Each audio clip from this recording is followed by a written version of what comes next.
Chers amis, je sais ce que vous vous dites, je sais ce que vous traversez, je sais que vous me haïssez car depuis le mois d'avril 2025, l'Érabilleur n'a pas proposé une seule sélection de montres vintage. C'est bien dommage, mais évidemment vous pensiez quoi, que j'étais sur la touche ou j'étais loin. Je ne suis jamais très loin, je veille, je surveille. Et il s'est passé plein de choses, on a fait plein de très belles vidéos avec Valentin, on a un petit peu voyagé, on a pris le temps de faire des jolis contenus, donc on ne s'est pas forcément concentré sur les montres vintage, mais vous en doutez, c'est la rentrée, et la rentrée c'est synonyme de bonheur, de joie, de travail intense, et pour vous aider dans cette tâche, dans cette quête du bonheur absolu, une nouvelle sélection de montres vintage est arrivée chez Joseph Bonny, et comme d'habitude, c'est que du bonheur, comme dirait Patrick Zanin, c'est que du bonheur, c'est tout de suite, c'est seulement sur l'Érabilleur, et enfin, ça reprend. Merci.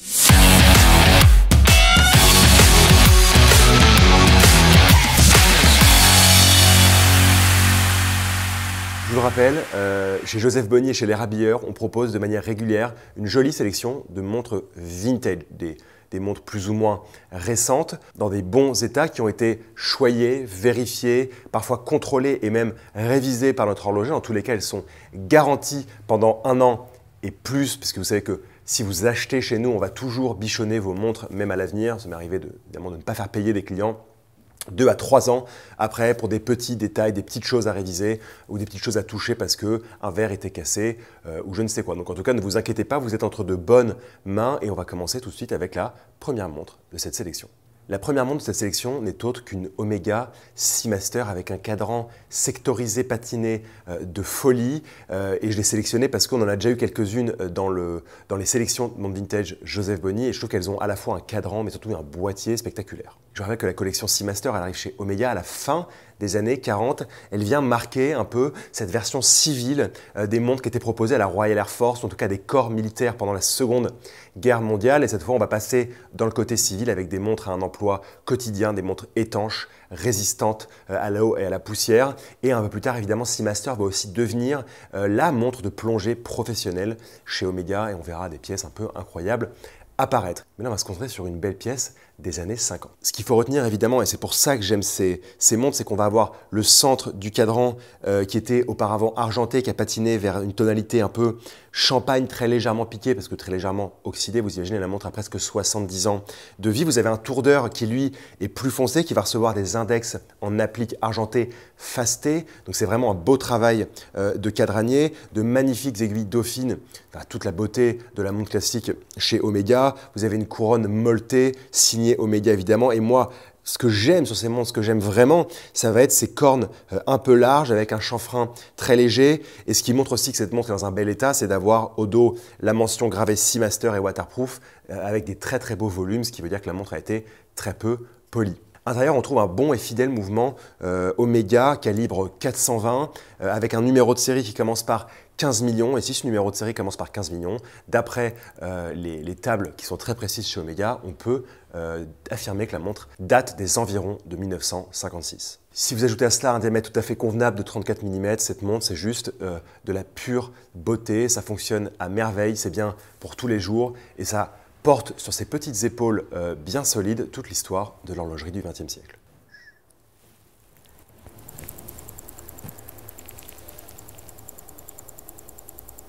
Il y a parfois des montres qui ne demandent pas de longs discours, qui demandent juste qu'on les écoute, un peu comme les clients horlogers pour beaucoup de manufactures, si vous voyez ce que je veux dire. Nous sommes en présence, vous l'aurez remarqué, d'une montre qui bat la fréquence à 36 000 alternances par heure, en présence d'une Longines Ultrachron, chers amis, dans un magnifique boîtier coussin.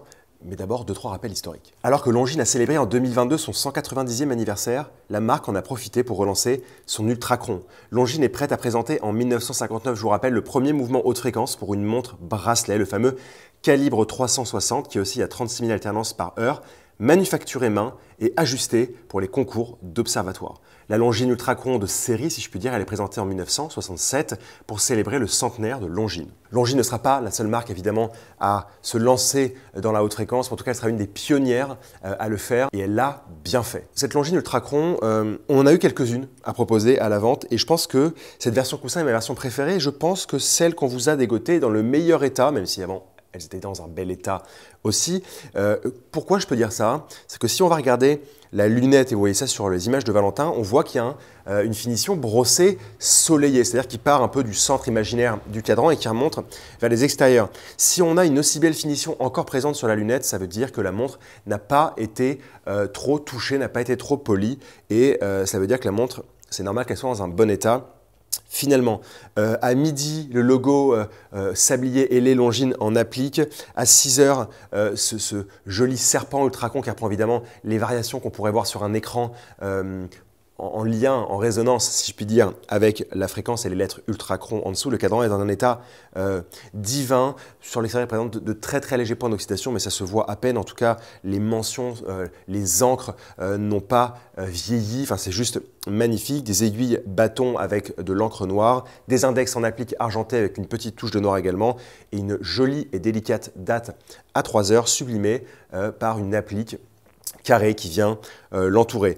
Cette pièce-là, vous le savez, il s'agit d'un boîtier monobloc, c'est-à-dire que si on veut réviser la montre, si on veut toucher à la montre, il faut enlever le verre, tirer sur la couronne pour activer et désactiver la tige mâle et femelle, puis ensuite retirer cadran et mouvement directement par le boîtier. C'était un synonyme d'étanchéité améliorée. C'est vraiment une très jolie pièce qui a les dimensions de 33 par 38 mm, donc on s'approche des 34 mm en comptant les petits volumes de la montre. Vraiment une merveille au poignet, et surtout quand on se dit que ça bat à 36 000 alternances et qu'on regarde la marche de l'aiguille, ça ne peut que nous faire succomber à son charme. Chers amis, passons à la troisième montre de cette sélection, qui est un de mes coups de cœur de cette sélection de montres vintage Joseph Bonny du mois de septembre 2025. Pas de nom de collection sur la montre, pas de Seamaster ou autre Speedmaster ou autre constellation. Ici, une Omega automatique.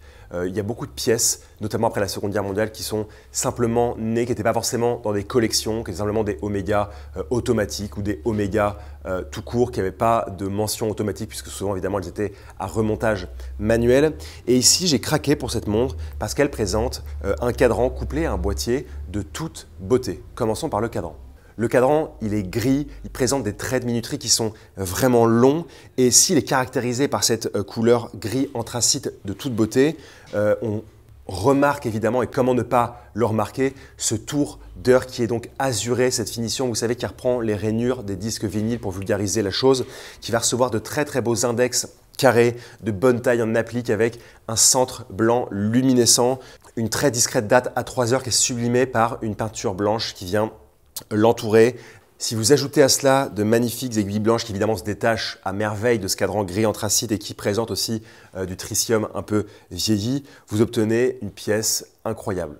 J'avais mentionné que le cadran était sympa, mais je vous ai aussi dit que le boîtier était sympa. Le boîtier, tout comme ses index finalement qui nous rappellent les glorieuses années 70, il est tonneau, fait d'un bloc avec un bon plat de lunettes brossées, des cornes très courtes qui sont, elles, polies, et le fond de boîte est vissé. À l'intérieur, on trouve un bon calibre Omega automatique 1480 qui est numéroté en 33 millions, ce qui veut dire que la montre a été produite au début des années 70, très exactement en 1971. Enfin, je dis produite, non, mais en tout cas, le mouvement permet de dater la montre, mais parfois les cadrans, les boîtiers ne sont pas exactement de la même année comme chez Rolex, et Omega, pour fabriquer ces montres, prenez un mouvement ici, un boîtier ici et un cadran ici, et ça fait non pas des chocs à pic, mais une Omega automatique. Détail que j'aime beaucoup sur ce calibre, et vous voyez sur les images de Valentin que la couronne se détache très légèrement du boîtier, c'est que quand vous appuyez sur la couronne, vous faites sauter la date. Alors il ne faut pas en abuser parce que ça fragilise le système, mais en tout cas c'est très sympathique si vous êtes à 1, 2, 3, 4, même 5 jours, à force d'avoir fait des tours de cadran d'aiguille, au moins vous pouvez très vite rejoindre la date souhaitée.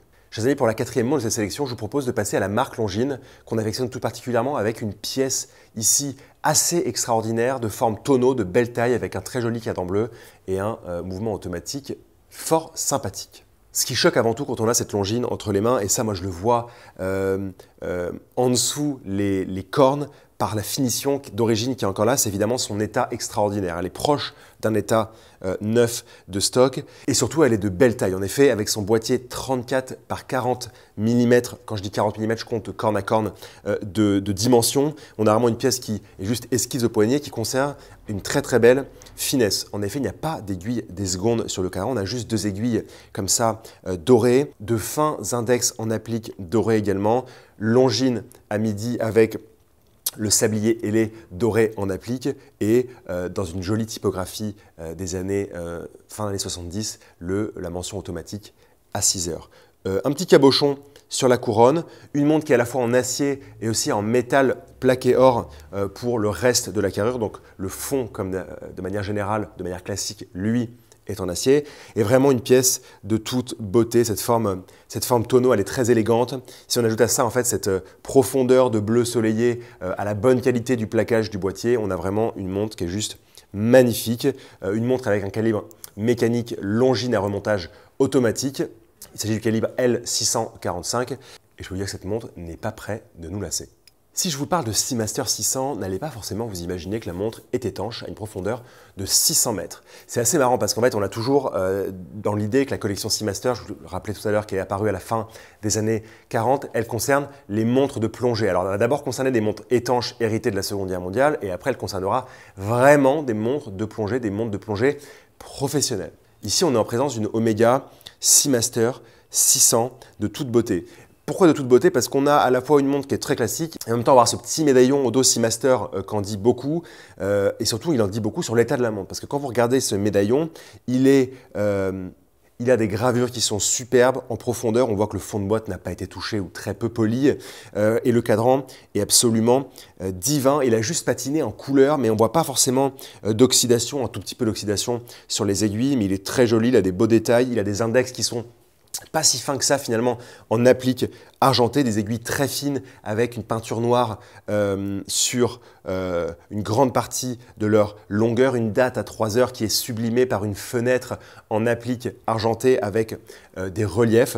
Enfin voilà, une petite montre de caractère si je puis dire, avec quand même un diamètre de 34 mm qui est très acceptable et qui est fort sympathique au poignet, une couronne signée Omega. On l'a mis sur un petit bracelet en lézard Joseph Bonny. C'est juste magnifique. Et on a quand même ces chiffres 600, la martelée en dessous de Seamaster, qui nous donne grande confiance dans cette petite montre. À l'intérieur, et c'est aussi ce qui fait sa finesse, on trouve un calibre mécanique à remontage manuel Omega, calibre 611, avec un numéro de série qui commence par 25 millions, qui date cette montre à peu près 1967. Faites-vous plaisir. Parfois, je me lève le matin et je me dis, mais c'est fou à quel point même une petite montre ou une montre très différente peut apporter du plaisir, du bonheur par rapport à toutes les montres un peu débiles qu'on voit tous les jours. C'est le cas de cette Longines en or et acier, quartz, qui vient avec sa boîte d'origine. Ça, les amis, c'est une petite merveille pour plusieurs raisons. Déjà, et parce que j'ai la montre dans la main au moment où je vous parle, et même si la montre est en acier et métal plaqué or, j'ai l'impression d'avoir une montre en titane dans la main, tant elle est légère. Ce qui la caractérise, c'est vraiment ce boîtier qui ressemble à un boîtier des années 70 qui a été largement brossé. Il n'y a vraiment aucun poli, il a été brossé. Au dos, il y a quelques informations à propos de la montre, évidemment son numéro de série et son numéro de référence. On a cette lunette en métal plaqué or gaudronné à 2 gaudrons très exactement qui est de toute beauté, ce cadran légèrement argenté, soleillé, avec une minuterie chemin de fer, des index en applique dorée, une très discrète date à 3 heures, des aiguilles dorées, évidemment, la seconde qui bat.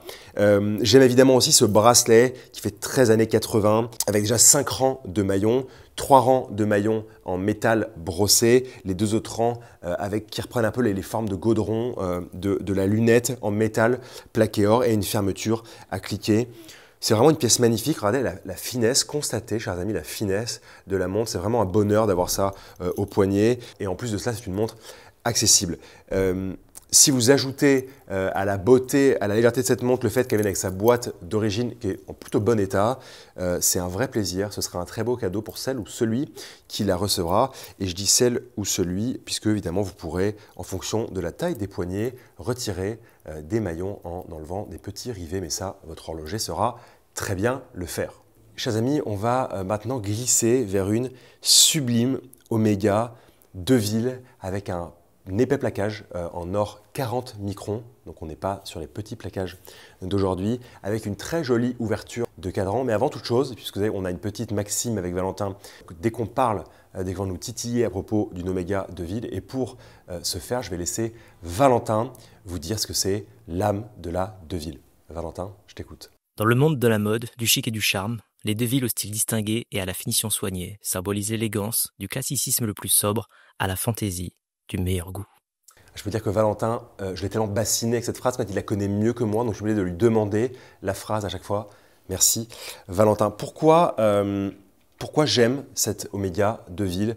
Évidemment parce qu'elle a un boîtier qui est grand. Voilà, 35 mm de diamètre, ça ne ment pas. Dès qu'on la regarde, dès qu'on la pose au poignet, on voit qu'elle a une taille importante. Ce que j'aime avec cette montre, c'est que le boîtier, évidemment, est en métal plaqué or 40 microns, plaquage épais, mais contrairement à la majorité des montres qui ont un fond en acier et le reste de la montre en métal plaqué or, ici, on a toute la montre qui est en métal plaqué or et au dos, on va avoir le logo Deville avec cette branche de D très haute et les deux L qui dépassent aussi, évidemment, avec le logo Omega, tout ça gravé de la plus belle des manières, ce qui montre aussi que la montre est dans un superbe état et qu'elle possède un boîtier monobloc. Et elle présente en fait sur ce grand cadran qui a été en finition argentée brossée de très fins index dorés avec une petite finition noire au milieu qui est juste fort sympathique, une date discrète à 3 heures sublimée par un liseré noir, des aiguilles dorées qui sont à la fois noires mais également avec une petite bande de matière luminescente et en fait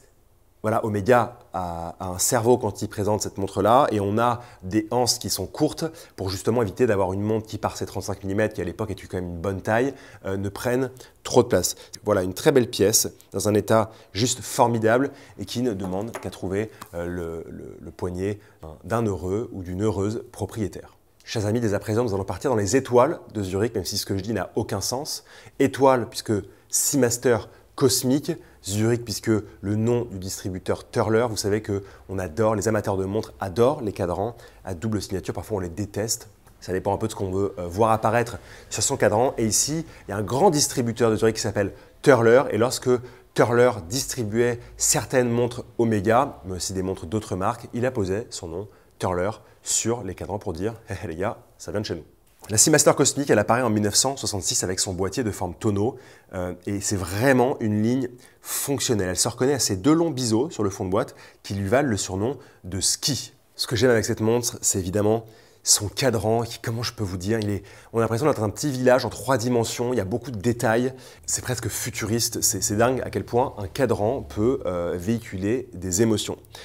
Ce que j'aime tout d'abord, c'est le fait d'avoir un cadran qui est largement brossé, un gris un peu foncé. On va avoir la minuterie qui est faite de traits noirs et surtout en fait la partie minuterie du cadran est légèrement incurvée, elle plonge vers le calibre qui est juste en dessous. On va avoir des index en applique argenté avec de la couleur noire au centre qui sont plus épais à midi, 9h et 6h.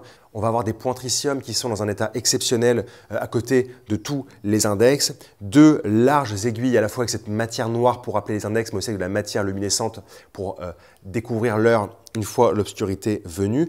Et une date à 3 heures qui n'est pas très proche de la minuterie finalement, qui est petite, discrète, qui est sublimée également par une applique argentée qui vient l'entourer. Ce que j'aime évidemment, c'est en dessous de la mention Omega automatique, on va avoir la signature Turler avec cette police caractéristique qui nous rappelle tant de montres des années 70, 60 et même 80, tant qu'à faire, mais majoritairement des montres des années 70. Le boîtier, il est tranchant, il est dans un très très bel état. On a encore la finition, légère finition soleillée sur la lunette, sur le plat de la lunette. C'est vraiment une pièce qui est dans un très très bel état. Et vous voyez sur les images de Valentin, j'espère que vous vous rendez compte de cet écosystème cadran qui est justement très riche en détails et qui vous fera succomber, je n'en ai aucun doute. Vous savez qu'on a une passion chez les Rabilleurs et chez Joseph Bonny débordante pour les montres Omega, mais on a aussi évidemment beaucoup d'amour pour les montres Longines.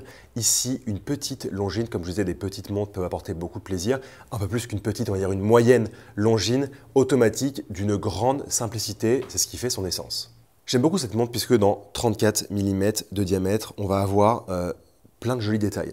Tout d'abord, un cadran argenté, brossé, l'applique du sablier ailé Longines à midi, de très fines appliques argentées avec un petit détail noir en leur centre, doublé à midi et juste 2 aiguilles fil noires qui permettent comme ça à la fois de répondre aux index, de garder une très grande finesse car il n'y a pas d'aiguille des secondes. Finalement, c'est cohérent dans la montre, c'est très cohérent. Ce que j'aime aussi, c'est au dos de la montre découvrir la mention stainless steel et le numéro de série. Vous allez me dire, mais on s'en fout de stainless steel, on s'en fout du numéro de série. Mais là, ici, ils sont tellement dans des bons volumes, ils sont tellement creusés encore qu'on peut dire que la montre a été très peu touchée, très peu polie. Et ce que j'aime, c'est évidemment la forme dodécagonale de ce fond de boîte vissé qui vient avec un outil comme ça pour l'ouvrir. Vraiment une pièce très simple, très fine, 34 mm de diamètre de surcroît, qui est juste exactement ce qu'on attend d'une montre vintage de qualité. À l'intérieur, on a un très joli calibre Longines automatique L691.1 avec de très belles finitions et ça nous suffit amplement. Chers amis, Valentin ne va pas vous répéter ce que représentent les deux villes à nos yeux, mais j'ai terminé cette sélection par une de mes pièces favorites de cette sélection de montres vintage Joseph Bonny du mois de septembre, puisqu'elle reprend les formes elliptiques que l'on aime dans les années 70, en particulier chez la Patek Philippe Ellipse, dans une Omega de ville. On vous en a déjà présenté quelques-unes à la vente, c'est plutôt rare, c'est pas très commun, mais c'est vraiment une montre qu'on apprécie beaucoup puisqu'elle s'associe avec un bracelet intégré en acier, bien évidemment signé Omega. Beaucoup de simplicité pour cette Omega de ville Ellipse, un cadran argenté, clair, soleillé, de très fins index en applique. Quand je dis très fin, concentrez-vous sur les images de Valentin, doublé à midi, 2 aiguilles fil noires qui viennent justement répondre à la finesse des index, une couronne avec un cabochon et ce joli bracelet en maille Omega qui évidemment a une signature Omega sur la boucle. Évidemment, c'est bien un bracelet intégré Omega. À l'intérieur, un mouvement mécanique à remontage manuel, un calibre 625 de chez Omega, numéroté en 41 millions, ce qui place la montre à la fin des années 1970, en particulier 1978. Vraiment, ça c'est un petit bijou au poignet. On se demande pourquoi ces montres-là, elles ne sont pas sur tous les poignets, honnêtement. Quand on voit la finesse du bracelet, la finesse du boîtier, les détails de la montre qui sont juste exactement ce qu'on attend d'une pièce vintage, c'est vraiment que du bonheur pour commencer sur ce que j'ai introduit et ça en restera du bonheur pendant longtemps. Chers amis, c'est tout pour moi pour cette sélection de montres vintage du mois de septembre 2025 chez Joseph Bonny, présentée par Les Rabilleurs. N'oubliez pas de vous abonner à notre chaîne, on va vous présenter en plus de nouvelles sélections, évidemment des contenus toujours aussi riches, on va aller courir les manufactures, courir les pièces assez exceptionnelles dans notre série perpétuelle. Par exemple, pour vous expliquer des petits points d'expertise pour les amateurs de montres de collection et même de prestige, si je puis dire, même si je n'aime pas vraiment ce mot-là. Mais ces montres, elles sont contrôlées, révisées. Faites-vous plaisir, posez-nous toutes vos questions. Dites-nous quel est votre préféré en commentaire. Et comme d'habitude, je prendrai le temps de vous répondre à chacun parce que c'est grâce à vous que nous sommes là aujourd'hui et on n'est pas prêt de s'arrêter. Merci et à très bientôt.